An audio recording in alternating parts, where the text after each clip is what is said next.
આજે ધોરણ 6 માં એક એવો પાઠ શરૂ કર્યો જેમાં પુસ્તક કરતાં પહેલા પેકેટ બોલ્યા.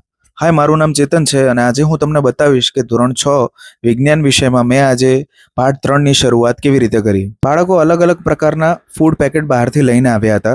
પેકેટ ખોલવાનું નહોતું, પરંતુ પેકેટ વાંચવાનું હતું. ઇન્ગ્રેડિયન્ટ્સ, પોષક તત્વો અને બીજી માહિતી જોઈને બાળકો વિચારવા લાગ્યા, આપણે જે ખાઈએ છીએ એમાં ખરેખર શું છે. અને પછી આવ્યો આજનો સૌથી મજેદાર ભાગ, કીબો ફૂડ કાર્ડ ગેમ. અહીં બે પ્રકારના કાર્ડ તમને મળે છે, પ્લેયર 1 અને પ્લેયર 2. બે ટીમમાંથી એક એક પ્લેયર આવે છે અને એક એક ફૂડ કાર્ડ પસંદ કરે છે. પછી પોતાના કાર્ડમાંથી અલગ અલગ વેલ્યુઝ કમ્પેર કરે છે. આ કાર્ડ ઉપર જુદી જુદી ફૂડ આઇટમ્સના ચિત્રો હોય છે, જેમાં સ્વાસ્થ્ય, સ્વાદ, ન્યુટ્રિશન અને ઓવરઓલ સ્કોર લખીને આપેલા હોય છે. બાળકો આ વેલ્યુઝને કમ્પેર કરે છે. જેની વેલ્યુ વધારે એનો પોઈન્ટ.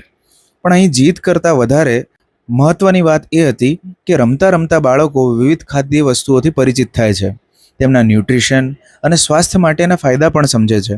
અને સૌથી અગત્યની વાત કે પાઠમાં આગળ શું આવવાનું છે તેની ક્યુરિયોસિટી પણ પોતે જ ઊભી થઈ જાય છે. પ્રવૃત્તિ ગમી હોય તો વિડીયોને લાઇક કરજો. આવા જ વિડીયોઝ જોવા માટે પેજને ફોલો કરજો. આજ માટે આટલું જ. આવજો.